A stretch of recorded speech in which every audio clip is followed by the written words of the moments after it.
Ok, c'est parti. Bonjour à tous, on est sur le Iaqua numéro 5. Nous sommes le samedi 20 mai. Et aujourd'hui, on a trois gros sujets. L'audience de Sam Altman devant le Congrès américain pour parler justement Le d'intelligence Sénat, le artificielle. Sénat, Ah, attention. Le Sénat, pardon. Bon, On a trouvé un prompt là qu'on m'a partagé qui est absolument incroyable, qu'on va vous montrer, qui vous permet en fait de configurer ChatGPT. C'est vraiment le mot strict, c'est-à-dire qu'on peut lui donner des façons de raisonner et avoir comme des espèces de commandes pour interagir avec lui sur un sujet. Et à la fin, Clément va nous présenter une nouvelle interface de Baby AJ que j'ai pas vue, mais qui apparemment est vraiment incroyable. C'est ouais, bien ouais, ça? ouais, ouais, c'est ça, elle est vraiment bien. Et en plus, on va rentrer un peu plus dans Baby AGI parce que AutoGPT a un peu toute la fame, alors qu'en fait, moi je pense que presque, je miserais peut-être presque plus sur les trucs Baby AGI et tout, etc. Mais on en parlera après. Mais ouais, bah, j'ai l'impression qu'ils prennent plus le temps de construire un truc solide. Ouais, c'est ça en fait. Baby AGI, tu vois, genre, ils y vont doucement, mais on va poser les briques et on les pose Hmm. bien, façon clean. Alors qu'AutoGPT, ils ont rush leur code, Ouais. oh, c'est un enfer à regarder. Ouais, ouais, ouais. C'est vraiment un enfer. Ouais. Baby AGI, ça fait moins de 300 lignes, ça se lit bien. Et mais bref, je vais pas commencer la partie là. Ok, eh bah, vas-y. Alors, l'audience de Sam Altman, moi, je vais être tout à fait honnête, j'ai suivi de très très loin, donc j'ai vraiment pas toutes les clés. Donc, je te laisse le micro, Ah, c'est pas Clément. grave. Moi, je suis en affaire de sport parce que justement, j'ai pas eu le temps de me changer parce qu'il fallait que je mate la fin de l'audience. Mais du coup, bon, je t'ai dit Sénat, mais en fait, non, t'avais raison. C'est Sénat et Congrès, c'est à peu près la même C'est chose la pour les ouais. États-Unis. Et du coup, bon, donc Sam Altman, en fait, il y a eu une audience qui a été convoquée au Sénat américain pour parler de la question de l'IA. On avait trois intervenants qui ont été interrogés. Sam Altman, CEO d'OpenAI qu'on ne présente plus, une exécutive de chez IBM, parce que IBM, manifestement, ils sont assez avancés dans l'IA aussi, et un professeur de New York, un chercheur. Je vais vite faire regarder son Wikipédia. Il a fait deux trois startups, dont une qui a été rachetée, des startups d'IA, dont une qui a été rachetée par Uber et tout, etc. Donc, il y a un minimum dedans. Bon, après, quand on l'écoute parler, on voit que c'est le moins businessman d'entre tous, quoi. Ouais, solide le garçon quand même. Mais oui, non, non, solide. Euh, alors du coup, les grandes annonces, elles sont pas compliquées en fait. C'est qu'il y a une demande de régulation en gros et tout ça, mais je vais essayer de vous décrypter tout ça pour qu'on réfléchisse un à un ensemble sur les briques qui ont été dites une à une et qu'on essaie de voir un peu au-delà du bullshit, quoi. Parce que faut pas oublier que c'est des businessmen en fait font tout dans leur intérêt. Et qu'est-ce que ça dit en fait de potentiellement du futur de l'IA? Déjà, Attends, je te coupe, parce que là, genre, on pourrait faire justement une partie dans le podcast qui s'appellerait Au-delà du bullshit. oh, ce serait Franchement, sympa, ouais. le titre est trop bien. Ah, Au-delà du bullshit. de ouf. Première partie, au-delà du bullshit. Vraiment. Attends, je le note parce que Ouais, ouais, non, c'est pas mal, là, parce que au-delà le du nom est bullshit. cool. Voilà. Ouais, Au-delà ouais, du de ouf. bullshit, ça sonne trop trop bien. Puis on pourrait faire des vidéos YouTube comme ça où on débunk des trucs, ce serait génial. Ah ouais, ouais, ouais. Au-delà du bullshit. Bon, alors, du coup, Du coup, oui, là, je t'ai coupé, désolé. il a eu un élan d'inspiration Ouais, grâce à moi, donc écoutez-moi. Donc, on va décomposer un peu toute la rhétorique. J'ai pris des petites notes, hop, comme vous pouvez voir. Et bon, c'est pas grand-chose, mais au moins, ça va nous permettre un peu de voir. Déjà, ce qui est intéressant, et c'est la rhétorique qu'on a vue aussi chez Yann Lequin, qui est du coup le chef du département IA chez Facebook, et c'est surtout un ponte dans l'IA, parce que c'est un peu l'inventeur des réseaux, enfin, c'est un peu d'un des inventeurs des réseaux de neurones. Donc, vraiment, le mec, il travaille dessus depuis les années 90, et en plus, il est toujours à fond dans l'industrie. Il y a cette rhétorique de on est à ce que Sam Altman a dit un printing press moment. Tu vois. On est à une forme de révolution industrielle, mais déjà ce qui est marrant, c'est qu'historiquement, il ne parle pas de la machine à vapeur ou autre, il parle toujours de la presse écrite, enfin la presse écrite, de l'imprimerie. Hmm. Moi je me suis dit, pourquoi est-ce qu'il parle de l'imprimerie, sans déconner? Pourquoi ils évoquent pas les autres? Mais en fait, c'est parce que je pense que c'est une façon un peu d'occulter le reste, parce que l'imprimerie, enfin je veux dire, il y a tellement un fétichisme, un storytelling incroyable, les bouquins, c'est bien, ça rend intelligent et tout, etc. Qu'en fait, l'imprimerie, ça fait partie de ces révolutions industrielles, ces technologies avec lesquelles on peut pas être contre, entre guillemets. Alors que la machine à vapeur, quand on y réfléchit, écoutez, ça fonctionne à base de charbon et tout, etc. Donc ça pollue énormément. Et je pense que c'est pour ça qu'ils arrivent là-dessus. Et ensuite, on est toujours dans cette rhétorique du progrès, c'est bien, et que du coup, il l'a sorti tel quel pendant l'audience, que alors l'IA potentiellement pourra nous aider à soigner les cancers et à réduire le réchauffement climatique. Alors, je ne sais pas de vous dire que ça va pas être le cas, parce que d'ailleurs, pour la détection de cancer, ça fait très longtemps que l'IA est plutôt au point là-dessus. Euh, et que, en tout cas, elle est meilleure que les humains là-dessus. Moi-même, je bossais un peu là-dessus en stage il y a longtemps, dans une autre vie. Euh, mais on peut voir que justement, il y a cette rhétorique en place du progrès que, on ne peut pas arrêter le progrès parce que le progrès, c'est forcément bénéfique pour l'humanité. Alors, je vais vous donner des petits chiffres que j'ai regardés, que j'ai trouvé ailleurs, mais pour me démontrer que c'est peut-être pas forcément le cas, entre 2009 et 2019, le taux de dépression chez les jeunes américains a augmenté de 50%. Il a 50% de dépression en plus. Donc le truc a doublé, quoi. Enfin, a pas doublé, non, j'ai rien dit. Augmenté d'un quart. Mais c'est d'un demi, pardon. Mais du coup, c'est chaud. C'est quand même chaud. Donc, cette rhétorique de oui, plus on avance dans le temps, plus on est heureux et tout, etc. En plus, j'ai bien dit 2009-2019. C'est-à-dire qu'il n'y a même pas le Covid dedans, hein. Donc, faut faire un peu attention. Alors, Néanmoins, attends, c'est 2009-2019? ouais, 2009-2019. Covid Ok, 2020. alors j'ai une question par rapport aux chiffres, parce Ouais. que les chiffres comme ça, j'aime bien toujours les challenger. Est-ce que tu as une info déjà sur le fait de à quel point avant 2009 la dépression c'était, disons, mainstream comme maintenant, parce que maintenant on entend la dépression à toutes les sauces, et aussi, tu vois, genre l'augmentation de 50%, t'as quand même un truc où la dépression c'est mal compris, et ça se trouve il y a des gens qui se disent en dépression là dans ces 50%, alors qu'en fait non, ils ont juste un petit coup de spleen. Et c'est juste, bon voilà, Ouais, non, c'est pas mais le je bon suis genre. Tu, d'accord, mais tu vois ce que je veux dire? Parce que 50%, ça m'a l'air quand même ouais, mais tu vois, genre, on n'est mastoc. pas. En fait, je t'aurais sorti un chiffre entre genre 1970 et 2020. Là, tu vois, t'aurais peut-être pu machin. Tu vois, bon, en 2009, enfin, il me semble que c'est des dépressions. Alors, j'avoue, là, j'ai pas la source sous la main, mais c'est des dépressions qui, il me semble, sont diagnostiquées. Ok. On n'est pas sur Bibi qui dit oh, je me sens dépressif. Oh, il fait pas beau, j'ai un peu un Ouais, manque de voilà. vitamine D. Et puis en plus, on parle des dépressions chez les jeunes parce que c'est presque chez les vieux que c'est plus dur en fait d'identifier les dépressions parce que justement en fait les vieux ils sont très taiseux et tout etc. Donc Ils foutent tous la c'est gueule. vrai. Hein. Ouais, c'est Ils sont un peu tous la brognons. culture quoi. Donc c'est plus compliqué. Bon, anyway, passons ça. Donc il y a cette rhétorique du progrès qui est instaurée et qui est partagée. Mais ensuite, c'est là où c'est intéressant, c'est qu'en fait Altman. Alors, je suis désolé, je vais dire les termes, ça va choquer, mais il suce un peu, quoi.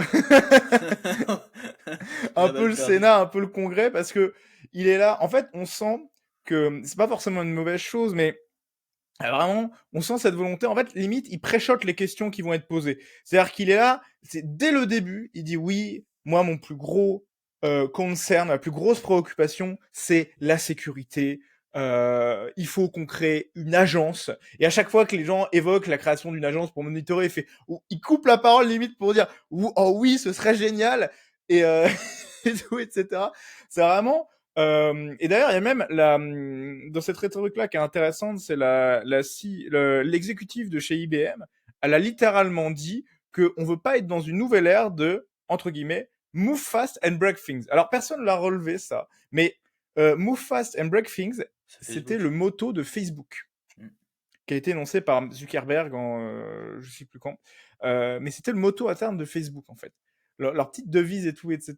En fait, on voit que d'une part, on a eu cet enseignement qu'en fait les gens ont internalisé que la disruption c'est peut-être pas forcément une bonne chose, mais que aussi en fait on voit qu'avec l'IA ils ont très conscience qu'ils vont tout bouleverser et qu'il faut y aller avec des pincettes en fait. Faut pas foncer tout droit.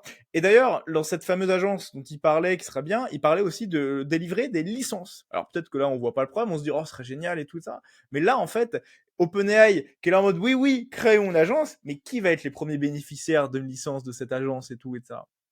Bah, ça va être OpenAI, évidemment, avec Sam Altman. En fait, Altman est d'une certaine manière en train de placer ses billes là où tout le monde est en train de faire. Là, en ce moment, c'est l'explosion des nouveaux modèles et ça va pas s'arrêter. Google sort le sien, on a Bing, on a maintenant Claude, on a aussi tous ceux qui sont en open source, basés sur Llama ou pas, ceux de Stability AI, ceux de Hugging Face et tout et ça. Et là, en fait, par ses licences, Sam Altman, il est direct en train de contrecarrer en disant non mais c'est limite, on pourra rendre illégal ces modèles-là open source potentiellement en fait. Et donc on voit que le mec, il est déjà, c'est là où OpenAI en fait, ils sont déjà très loin en fait dans le truc quoi. Après il y a eu aussi enfin, vraiment, dès le début, en fait, ils s'étaient pas opposés à la régulation. Ils sont arrivés, les trois. Enfin, surtout, ce qui est vraiment intéressant, le professeur, je le mets un peu à part parce que il n'a pas d'intérêt directement dans l'IA, mais l'exécutif de chez IBM et Sam Altman, eux, ils ont des intérêts directs dans l'IA. Et directement, en fait, ils sont arrivés, avant que les sénateurs posent la question des régulations, ils ont, dans tout leur discours introductif, ils disaient tous, il faudrait de la régulation, tenez, on pourrait essayer de faire ça, ça, ça, ça. Vraiment, ils sont tous en train de monter, pas de blanche. Alors que bon, OpenAI a quand même débarqué, a cassé le marché d'un coup, en sortant ChatGPT, parce qu'ils savaient, plus ou moins, mais ils avaient quand même des bons insights de savoir que bon, en sortant l'interface graphique, ça allait quand même, voilà quoi. Et pareil, ils auraient pu ne pas sortir GPT-4 et rester à GPT 3.5 par exemple aussi. Euh, donc voilà, c'est un peu facile de bon, écoutez, on a tout cassé, mais maintenant, oh, ça vous dit, on essaie de tout reformer, machin et tout ça. On a inventé la bombe nucléaire, mais ce serait bien si on la régulait. Bon, je paraphrase entre guillemets, mais C'est euh, super intéressant parce que en fait là ce que tu dis ça revient en fait un peu à en fait j'ai fait un post ce matin où je réfléchissais tu sais à comment c'est quoi les qualités des gens qui réussissent et genre mhm. tu sais, les comportements, les tendances du comportement qu'ils ont et t'as ce truc où je pense que les gens qui réussissent sont extrêmement à l'aise dans les moments de tension. Tu vois, Ouais, y a c'est-à-dire moyen. que là où il y a du tension, du danger, tu sais L'incertitude même, tout bêtement, ouais juste incertitude, tu vois. quand tout le monde est incertain, c'est là où en fait il faut y aller et faire des trucs dans cette zone d'incertitude parce que c'est là où en fait tu as les plus gros leviers de création de valeur, tu vois. Ouais, ouais. Et là où en fait tu peux peut-être trouver un pattern stratégique avec ce qu'a fait OpenAI, c'est qu'en fait de lancer une techno comme ça qui génère du chaos juste en fait t'ouvrir la porte à un truc incroyable pour remodeler le monde un peu comme tu veux. Tu vois, en fait, c'est vraiment la destruction créative de Schumpeter. Oui, mais c'est le principe de la disruption, ça, Tu- globalement. tu- ouais, mais là, enfin, ça faisait quand même un petit moment qu'on n'avait pas vécu ça, où là vraiment tout est déglingué. Non, mais la dernière fois c'était Internet, tu Ah, vois. tu déconnes, mec. Toutes les startups, elles ont une visée disruptrice. T'as Netflix, t'as Uber, Non, mais de cette ampleur-là. t'as Airbnb et tout, etc. Ouais, mais Bah, de cette ampleur-là, tu vois, justement, Airbnb, Netflix, ou ça, c'est construit sur la disruption de Internet et du coup de la disruption de la communication. ouais, c'est quand même... ouais, si tu veux, mais enfin... C'est juste que là, je suis d'accord avec toi, ça va ouvrir la porte vers plein de disruptions de ouf, quoi. Ça, Mm. c'est certain. Et la vraie question, c'est de... moi, je suis pas pour ou contre, en fait. À vrai dire, je trouve que c'est une question un peu conne. Mais c'est d'essayer de savoir, en fait, dans quelle mesure est-ce que ça va nous être plus bénéfique que maléfique, en fait. Et il est là le vrai problème, parce que eux, ils essaient de nous vendre le truc en mode, non mais nous, on est pro-régulation pour éviter tous les problèmes, et puis vous inquiétez pas, de toute façon, typiquement, la rhétorique au niveau du boulot, elle est intéressante. C'est-à-dire de nous dire, oui, bah, il y aura plein, vous savez, ils font toujours des parallèles avec les précédents trucs historiques, sauf qu'en fait, c'est toujours des parallèles très grossiers. Quand on creuse un peu, c'est pas exactement comme ça que ça s'est passé. Et puis, c'est toujours, oui, ça va inventer des nouveaux jobs et tout, etc., machin. Oui, mais la question n'est pas, est-ce que ça invente des nouveaux jobs? La vraie question est, parce que va y avoir trois réactions du monde du travail. Il va y avoir des jobs qui vont être détruits. Ils vont être détruits. C'est clair, net et précis. Et parfois, ça va être des jobs qu'on aimait bien. Par exemple, le fait de dessiner, bah, peut-être que ça, ça risque d'être compliqué. Il y a des jobs qui vont être déplacés. C'est-à-dire typiquement, le job de développeur, c'est un peu ça. Voilà, maintenant, on utilise de plus en plus ChatGPT pour coder, quoi. Et pareil pour les graphistes. Les graphistes, bah, ils vont utiliser de plus en plus Midjourney. En fait, ils vont sélectionner les bons prompts de Midjourney, un peu les retoucher, et hop, quoi. Euh, et donc, en fait, on voit que leur job sera déplacé. Et d'autres nouveaux qui vont être créés. La vraie question, elle est de savoir est-ce que le pool des nouveaux emplois créés, le nouveau marché du travail de l'IA est mieux ou pas, que le précédent entre guillemets. Alors bon, évidemment, c'est pas une question qu'on tranche comme ça facilement, mais en fait, il faut vraiment avoir conscience de ça et pas se dire oh c'est la nouveauté, ça va être trop bien et tout, etc. C'est plus compliqué que ça. De plus, quand ils invoquent leur histoire d'agence, où ils parlent de oui, il faut qu'on monitore et tous les résultats de l'IA, et comment tu les monitores? Sans déconner. T'as des millions de prompts qui sont sortis et tout et ça. Il va falloir des couches techno de bâtards et surtout les monitorer parce que, évidemment, c'est la rhétorique américaine. C'est oui, il faut qu'on promeuve nos. C'est littéralement ce qu'ils ont sorti. Hein, nos valeurs démocratiques. On sait très bien ce que c'est que la démocratie aux États-Unis. Hein. Ça marche bien aux États-Unis. Par contre, niveau géopolitique avec les alliés et tout ça.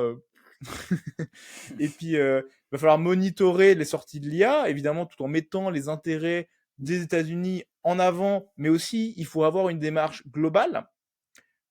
Oui, bon, c'est bien gentil, mais quid des autres pays, du coup, en fait? Genre, c'est-à-dire que les autres pays, en fait, ils vont être encore vassals des États-Unis et de leurs IA, et en plus, les résultats vont se faire censurer, entre guillemets, de l'IA, donc en fonction des intérêts américains.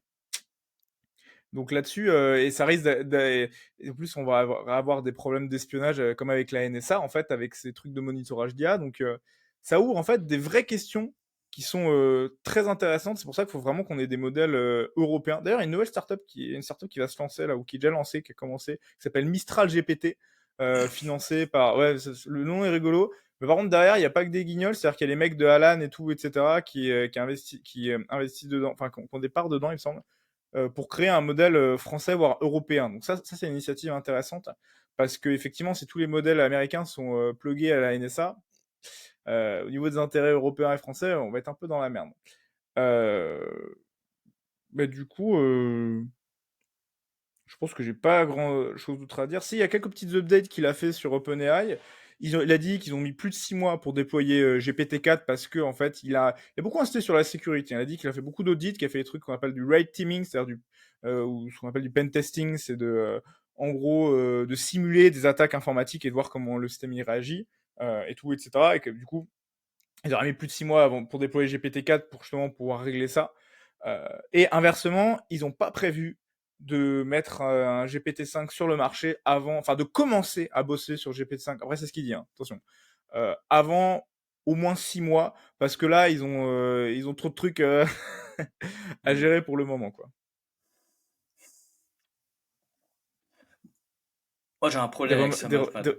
Des remarques, mon petit Charles. Ouais, c'est que le mec est trop smart. Ah Il ouais, est par contre, il trop, est vraiment smart. Ouais. il est trop smart, quoi. Enfin, là, je suis en train de regarder justement ses conférences à YC où il explique comment faire des startups et tout, mais c'est le mec est trop loin.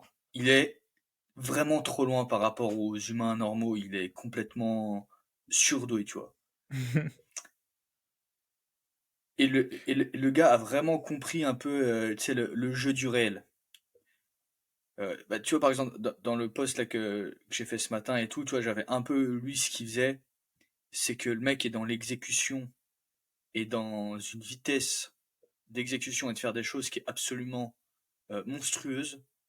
Il est en train de, enfin, je sais pas comment dire, mais dans 10 ans, c'est probable que ça soit le mec le plus puissant du monde, mais vraiment, parce qu'il, enfin, Ouais, c'est pas impossible. Ouais. en fait, on parle de OpenAI, mais il est aussi également en train de lancer WorldCoin, qui est en Mm. fait un genre de Apple Pay, mais pour tout le monde, avec la blockchain où tu peux payer et valider des transactions avec ton iris, c'est-à-dire tu scannes ton iris et ça valide un virement ou quoi que ce soit. Euh, Ça, je veux dire, au niveau data qu'il va pouvoir avoir avec ce genre de startup si ça fonctionne, on est quand même sur un truc. En fait, c'est des genres d'entreprises qui vont avoir des vrais points de négociation par rapport aux États. D'ailleurs, on est déjà en train de le voir là maintenant, où il est appelé par le Congrès et le Sénat. Et le mec est très très malin, quoi. Il est très très Ah très oui, il a intelligent. sorti tout ce qu'on attendait de lui, quoi. Et même, t'as raison, parce que dans la politique d'OpenAI, en fait, il suffit de regarder. C'est-à-dire qu'on pourrait se dire, là, en ce moment, oh, OpenAI, il bosse pas sur un GPT-5 qui se tourne les pouces.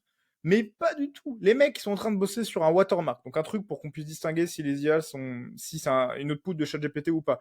Ils ont sorti un programme de bug bounty. Le bug bounty, c'est pour vérifier, c'est un truc de cybersécurité. C'est de la prime au bug, en fait. Si vous trouvez un bug, vous faites un rapport, vous l'envoyez à OpenAI, vous êtes payé.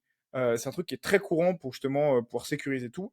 Et là, en plus, en ce moment, ils utilisent leur propre IA, ils utilisent GPT pour comprendre comment. Enfin, ils utilisent GPT-4 pour comprendre comment ils ont fait, comment GPT-2 fonctionne en fait. C'est du génie. C'est incroyable. C'est-à-dire que Ouais, les non, mais types, ils c'est sont que. déjà en train de reverse engineer ce qu'ils ont fait parce que, évidemment, les machine learning, l'IA, on comprend pas toujours très bien, c'est un peu l'effet black box, quoi. Hmm. Les mecs sont en train de reverse engineering déjà ce qu'ils ont fait pour améliorer, alors que les autres, tout le monde est en train de se poser la question sur la modèle open source. Putain, comment je fais mon LLM sympa? Eux, ils sont en mode, bon, c'est bon, la brique elle est posée, maintenant on va faire la maison. Ouais, non, mais il a une vision stratégique qui est, Ouais, qui est folle, ouais. et bah, tu vois, typiquement, c'est ça qui me fait penser, tu vois, qu'ils peuvent prendre le lead sur par exemple un Google ou des boîtes comme ça, parce que en fait, tu vois, genre Sundar Pichai, là, le CEO de Google, j'arrive pas à savoir en quoi il est. J'ai pas l'impression qu'il soit aussi brillant que Sam Altman et aussi smart, tu vois. Bah, en fait, Sundar Pichai, c'est un mec J'ai un qui a peu. fait carrière chez Google, tu vois. Non, En mais fait, en fait, il représente, c'est un mec qui a gravé les échelons un à un chez Google, en fait, tu vois. Hmm. C'est pas un visionnaire ou un truc comme ça, tu vois, genre, on l'a mis là, moi, selon moi, parce que fallait cristalliser la culture Google, tu vois. Mais même si en vrai, il a pas été mauvais, parce que là, ils sont en train de faire un pivot monstrueux dans l'IA. Donc, tu vois, genre, ils ont pas mis. Ils ont pas, c'est pas comme IBM qui s'est fait défoncer par Apple au niveau des ordinateurs et tout, quoi. Genre, mais bon, c'est vrai qu'il a pas. Je pense qu'il a pas autant de vision que, que Sam Altman, quoi. Sam Altman, c'est vrai que. Il déboîte, hein. En plus, d'ailleurs, c'est pareil, il a annoncé qu'il avait aucune equity dans OpenAI et qu'il était pas payé des sommes faramineuses. Bon, après, ça, on s'en fout, mais en fait, ça peut paraître un move un peu con, ça, mais en fait, avec ça, c'est sûr qu'on va pas pouvoir l'attaquer. En fait, on peut pas lui faire pression sur l'argent et tout ça. On pourra pas le critiquer là-dessus, quoi. Tu Parce penses que qu'on c'est vrai critique. ça? Ah ouais, non, mais je crois qu'il a vraiment pas d'equity. Mais en fait, parce que à la base, OpenAI, c'est non-profit, en fait. Et derrière, ils ont fait un montage financier un peu malin. En fait, du coup, ils ont créé une holding en dessous de la non-profit qui, du coup, injecte des fonds dans la non-profit. Et c'est dans cette holding-là que Microsoft a 50%. Hmm. Et Altman, ouais, normalement, s'il doit avoir des parts, il a peut-être des parts dans la non-profit, tu vois. Mais du coup, voilà, mais en tout cas, c'est ce qu'il disait chez Lex Friedman, quoi. Donc, c'est un montage financier un peu particulier, quoi. Ok, intéressant. Ouais, puis là, je suis en train de lire un papier là sur des mecs qui expliquent en fait l'opportunité et en fait ce qui arrive en fait avec GPT-3, c'est le papier, je sais plus ce que c'est le nom exact, c'est opportunité et risque des modèles fondamentaux. Ok. Euh, Trop. Tu voyez comment on est intelligent? On en lit des papiers. et on lit des trucs intelligents, donc on est intelligent. Non, mais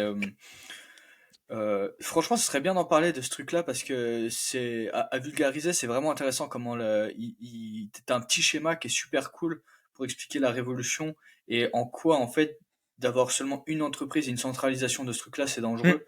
C'est que donc avant, t'avais euh, donc le deep learning et le machine learning. En fait, l'idée c'est que tu les entraînais à faire une tâche. Ok? Ouais, c'est ça, ouais. C'est simplement ça. Et maintenant, en fait, les modèles fondamentaux, c'est-à-dire que tu les entraînes à faire quelque chose où tu peux fine-tuner par la suite pour faire d'autres tâches. Ouais, Tu vois? ouais, c'est exactement ça. C'est C'est-à-dire que tu as un vraiment. modèle souche de Hmm. base. Tu vois, typiquement, ChatGPT, tu peux faire de la classification. Tu Je pense peux que lui t'as, je faire pense classer que du texte ou faire des clusters t'as de texte, par 100% exemple. raison là-dessus, ouais. En fait, la vraie révolution de ChatGPT, c'est justement l'introduction des modèles fondamentaux. Ouais, Parce qu'effectivement, avant, tu aurais entraîné tout le temps ton putain de modèle from scratch pour une tâche bien précise, quoi. c'est ça. Alors que ChatGPT, tu trouves un prompt et ça te fait la tâche. Ouais. Puis justement, en plus, on a des comportements émergents avec ChatGPT, tu vois. C'est-à-dire que on n'est même pas capable de savoir toutes les tâches qu'on peut Ouais, potentiellement faire avec lui, quoi. en fait, c'est le propre des modèles fondamentaux, c'est l'émergence. Hmm. Il y a une phrase spéciale là dans le papier qui est super intéressante. Alors je sais plus exactement, qui t'explique qu'en fait le focus sur comment construire euh, des, euh, des, des modèles fondamentaux, en fait, c'est cette capacité à générer de l'émergent, tu vois. C'est que Hmm. en soi, en fait, tu vois, tu peux presque mesurer la qualité d'un modèle fondamental par le nombre de comportements émergents qu'il a. Après aussi, tu vois, au niveau de l'émergence, est-ce que on qualifie pas les comportements de émergents? Parce que pour le moment, on ne les comprend pas, tu vois. Le jour où on les comprendra, ils Non, seront c'est pas plus ça. émergents. C'est pas ça. C'est que en fait, les modèles fondamentaux sont entraînés pour faire des choses auxquelles les chercheurs ne s'attendent pas. Oui, non, mais oui, mais parce qu'ils s'attendent pas, parce qu'on n'a pas encore le niveau de connaissance pour ça. Justement, j'en parlais avec un chercheur, tu vois, Ok. Giuseppe Longo de l'ENS, mathématicien. En fait, il m'avait donné un exemple très intéressant sur les nuages. Bon, là, je pointe ma fenêtre, donc personne ne voit. Et il dit justement, les nuages, en fait, ça rendait fou. Il y a même des peintres qui sont devenus fous, parce qu'en fait, le problème des nuages, c'est que c'est un truc, ça change tout le temps de forme, en fait. Et pendant très longtemps, on n'arrivait pas à comprendre. pourquoi est-ce que parfois il y avait un nuage qui pouvait ressembler à telle ou telle forme et tout, etc. C'était des comportements qui étaient purement émergents, en fait. C'est-à-dire qu'on avait vite fait la théorie générale, tu vois, mais on comprenait pas pourquoi ils avaient différentes formes et tout, etc., quoi. Et ça a mis du temps, en fait, avant qu'on comprenne, quoi. Et maintenant qu'on comprend, bah, voilà, ça a plus trop d'intérêt, quoi. Et justement, sur l'IA, en fait, c'est peut-être ça. C'est-à-dire que en fait, on crée des nuages, tu vois. Donc, on a la théorie de base, c'est-à-dire que ça contient de l'eau et il pleut. Et ça passe au-dessus de nos têtes, tu vois. Voilà, ça, c'est la théorie générale, tu vois.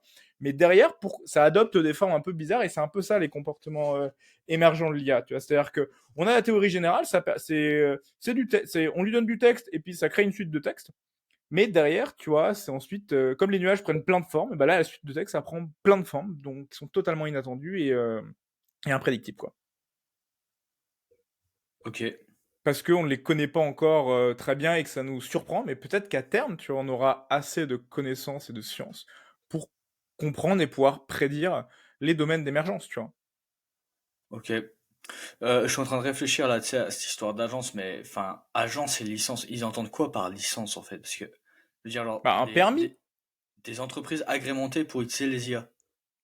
Bah, en gros, ton IA, en fait, tu auras des audits, des trucs pour qu'on dise, regarde, c'est comme, je sais pas, typiquement, tu vends de l'agroalimentaire, tu vois. Bon, bah, l'UE, elle a des permis, des trucs, genre si tu exportes de l'agroalimentaire, faut pas qu'il y ait tel truc, tel additif, tel machin et tout, etc. Je pense que ça va être exactement la même chose au niveau de l'IA. On va lui dire, ouais, on va créer des tests, des audits pour voir une sorte de contrôle qualité, quoi, d'une certaine manière. Sauf que de faire ça, on sait très bien, je pense qu'Altman, il en a très très bien conscience, qu'il va pouvoir faire du lobbying de bâtard pour Ouais. que lui, il ait les audits et pas les autres. Mais c'est Wow. pareil, si tu veux, demain, si tu veux si tu veux créer un nouveau modèle de jeu d'argent, bah c'est pareil en fait. Tu dois te faire agrémenter en France par l'Argel. Or, l'Argel n'a jamais délivré de licence depuis sa création. Donc, je te laisse imaginer le bordel en fait, tu vois. Ouais, mais toi sur un Du jeu truc d'argent aussi, en ligne. Du jeu d'argent en ligne, bien sûr. non mais tu vois sur un truc aussi fondamental que l'IA, c'est pas le même souci que les jeux d'argent. Toi, les jeux d'argent, en Non, soi, mais ça c'est existe, sûr, ça mais existe pas. Bon. c'était pour te donner un exemple à la con, tu vois. Mais du coup, il y a du lobbying qui va être fait pour verrouiller le truc et tout, etc. Tu vois, et voilà quoi. Mm, mm, mm. Et c'est quoi Et la puis des suite règles à la vous con avez... qui vont faire que les entrants. Parce que typiquement, tu vois, genre, créer un jeu d'argent, en soi, c'est pas bien compliqué. Mais si tu veux le faire agrémenter par l'argel, alors là, mon pote, eh, vas-y, c'est la croix et la bannière. Euh, Parce que justement, en fait, la barrière est devenue beaucoup trop difficile pour les nouveaux entrants. Et ça découragerait tous les mecs de faire des modèles open source parce qu'en fait, ils seront jamais utilisés parce qu'ils n'auront pas, ils auront pas de licence. Ils pourront pas les vendre, ils pourront pas avoir derrière un minimum de. Enfin, pourront pas avoir un retour financier dessus, tu vois. Donc ça découragerait tout le monde aussi de faire des IA parce que l'agrément, la licence, est super dur à obtenir. C'est horrible, hein. Enfin, vraiment, moi, je trouve ça horrible, hein. Enfin, Ah ouais, ouais. enfin, si un truc comme ça passe, c'est une catastrophe. Enfin, vraiment, genre, démocratiquement, moi, je trouve que, enfin, politiquement, c'est une catastrophe absolue. Bah, c'est un peu compliqué. De toute façon, tout le monde essaie de faire une législation, hein. Même la Chine est en train d'essayer de légiférer, tu vois. Chine, Europe, États-Unis, tout le monde veut légiférer parce que effectivement, ça va foutre le dawa. Le truc, c'est que c'est très complexe de savoir qu'est-ce qu'on légifère et comment, quoi. Non, mais,